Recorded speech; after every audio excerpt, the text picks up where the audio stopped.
Hola, es un placer saludarlos. Mi nombre es María de los Ángeles Clemente García. En esta ocasión hablaremos sobre un tema importante en el ámbito educativo enfocado a la enseñanza-aprendizaje. Para ello lo vamos a dividir en dos pequeños segmentos. En el primer segmento estaremos abordando un poco sobre el cómo entender y aplicar las teorías de aprendizaje. En el segundo segmento sobre análisis conceptuales desde el enfoque centrado en el proceso. Para entrar en materia, sabemos que el ser humano es un ser único, repetible, en cuanto a rasgos físicos, no hay ni uno que sea idéntico a nosotros. Por lo tanto, la forma de actuar de igual manera suele ser única. El aprendizaje, desde la mirada educativa, tiene esas mismas ideas. Nadie aprende de la misma manera. Esto nos lleva a nuestro primer segmento. La mayoría de los docentes no somos pedagogos. Muchas ocasiones, sobre todo se ve a nivel superior, que bueno, somos especialistas en otras áreas del conocimiento, como licenciados en Derecho, como médicos, químicos. Por ello, entender y aplicar las teorías del aprendizaje suele ser en ocasiones un poco problemático. Para un profesor no experto en pedagogía, ¿hay alguna forma sencilla de entender y aplicar estas teorías? Pues bien, lo veremos en este segmento y para ello empezaremos a hablar sobre las teorías del aprendizaje, cómo se aprende. En este caso, hablar de educación no es un tema totalmente nuevo, pues tiene sus orígenes desde la era primitiva, aunque los pueblos primitivos carecían de maestros, de escuelas o doctrinas pedagógicas. La transmisión de esos conocimientos entre los integrantes de una misma comunidad pasaba de generación en generación, es decir, de padres a hijos, y formaba parte de su propia y rudimentaria vida social, por ende, de aprendizaje. No es hasta el surgimiento de las civilizaciones del Antiguo Oriente, Grecia y Roma, cuando se empieza a desarrollar el proceso pedagógico como tal y los sistemas educativos con figuras tan sobresalientes como Confucio, Lao Tse, Sócrates, Aristóteles o Platón. Las tendencias actuales pretenden que la educación sea totalmente integral, es decir, que se aplique en todas las dimensiones de la persona. Numerosos psicólogos y pedagogos han aportado amplias teorías en la materia, las cuales, simplificando, pueden ser agrupadas en tres perspectivas generales, según Merkel: el conductismo, el cognitivismo y el constructivismo. Vamos a explicar con la mayor brevedad y claridad posible estas tres perspectivas, ¿no? En este caso, el conductismo, bueno, es impulsado por John Watson y en el paradigma conductista, el aprendizaje se enfoca hacia la repetición de patrones de conducta hasta que estos se realicen de manera automática. Explica aprendizajes como el recuerdo de hechos, desempeño de tareas como escribir a máquina o uso de fórmulas en teoría de Pitágoras, por mencionar algún ejemplo. En el caso del cognitivismo, en el paradigma cognitivista, el aprendizaje se adquiere promoviendo el proceso mental. Esto es, asimilando los conocimientos. Explica aprendizajes como la comprensión de lecturas, la expresión oral y escrita o la resolución razonada de problemas. Mientras que el constructivismo, en el paradigma constructivista, el aprendizaje lo construye cada persona relacionándolo con su experiencia anterior. Esto es mediante el redescubrimiento. Se dice entonces que el aprendizaje es significativo. Explica aprendizajes como la comprensión de conceptos y teorías como el campo gravitatorio, por ejemplo, o el uso de conceptos en una disciplina en otra. Por ejemplo, el concepto físico de inercia en economía o sociología. En definitiva, la teoría o las teorías de aprendizaje pues van aportando en este caso diversidad de evidencias necesarias sobre cómo se aprende y permite tomar decisiones relativas al proceso de enseñanza-aprendizaje en el desarrollo de un proyecto docente o en el diseño de una unidad docente. A partir de esto nos lleva a los objetivos de la educación, que se aprende. Y es que los diferentes objetivos a lograr a través de la educación se clasifican en la conocida como taxonomía de Bloom. Bloom establece 3 dimensiones o dominios: afectivo, psicomotor y cognitivo. Dentro de cada uno de esos dominios existen niveles y se asume que el aprendizaje de niveles superiores depende de la adquisición de conocimientos y habilidades de niveles inferiores. La dimensión afectiva. En este caso, sus objetivos se refieren al crecimiento personal en cuanto a conciencia, actitud y sentimientos. Sus niveles de complejidad son de menos a más. Por ejemplo, para desarrollar la capacidad de gestionar la frustración, el sujeto primero ha de ver la necesidad de controlar dicho sentimiento. A eso le llamamos recepción. Posteriormente va a experimentar dicha necesidad, lo cual va a generar una respuesta. Va a analizar los posibles escenarios o consecuencias a los que podría conducir su actitud ante ese sentimiento, llevándolo a una valoración. Y encajar esa actitud en su escala de valores. Nos mandaremos como organización.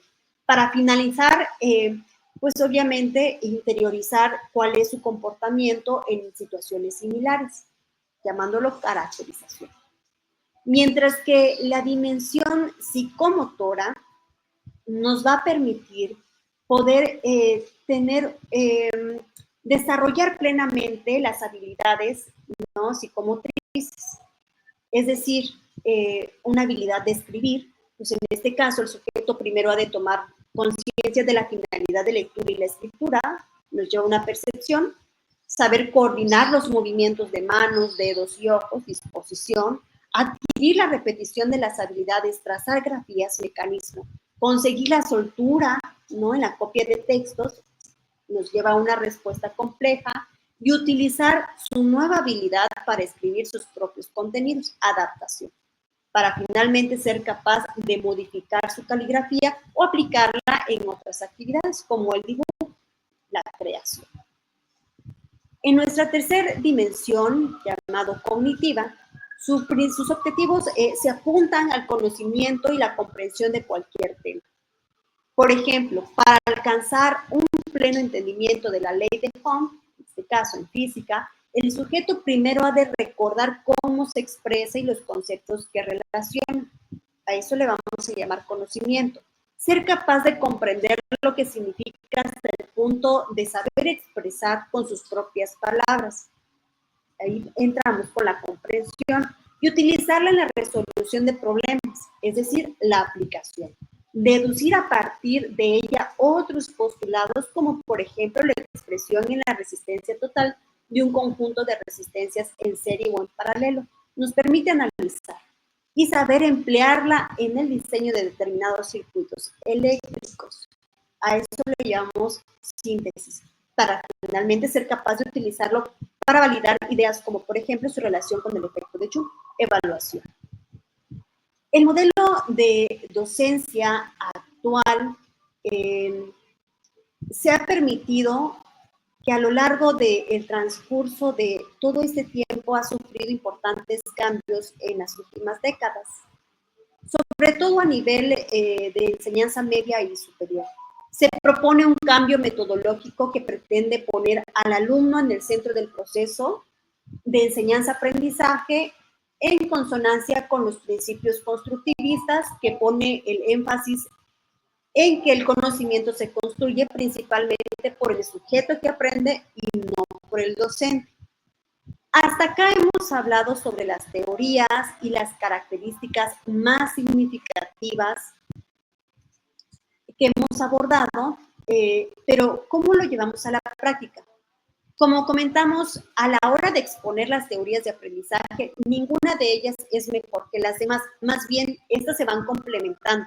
En la enseñanza secundaria y superior, la mayoría de las asignaturas pretenden desarrollar en los estudiantes competencias específicas que abarquen todos los niveles del dominio cognitivo.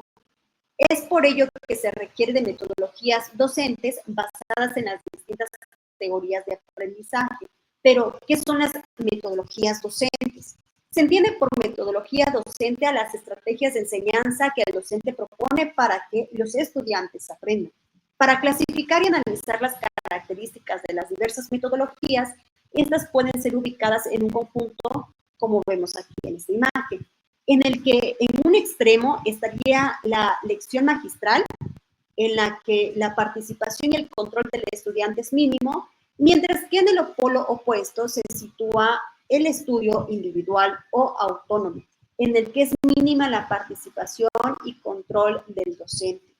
Los métodos expositivos que tenemos son uno de los más cercanos al paradigma conductista y resulta adecuado para el desarrollo de los primeros niveles de procesamiento cognitivo, conocimiento y comprensión. Mientras que los métodos dirigidos, en este caso, son orientados a la discusión, al trabajo guiado o en equipo, se ajusta más al paradigma cognitivista e incide en los niveles intermedios de procesamiento, aplicación y análisis, y además en los niveles básicos de dominio afectivo, percepción, respuesta y valoración. Y por último, los métodos exploratorios. En este caso, van dirigidos y fundamentados en el aprendizaje autónomo o por descubrimiento que permiten trabajar los niveles superiores del dominio cognitivo, síntesis y evaluación, y del dominio afectivo, organización y caracterización. Lo adecuado para el desarrollo en competencias es no caer en posturas extremas y combinar todas estas metodologías. Bien, a lo largo del curso, el docente debe proponer con cierta periodicidad actividades de carácter evaluable que faciliten la asimilación de los contenidos y el desarrollo progresivo de las competencias a alcanzar.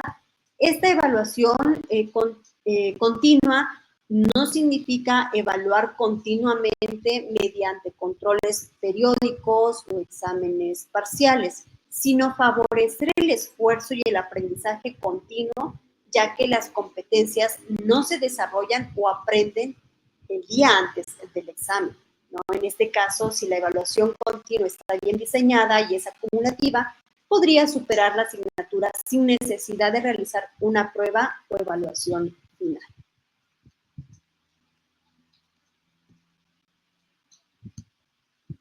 Bien, tomando en consideración todas estas características que hemos hablado, nos lleva a las herramientas didácticas. Estas herramientas didácticas,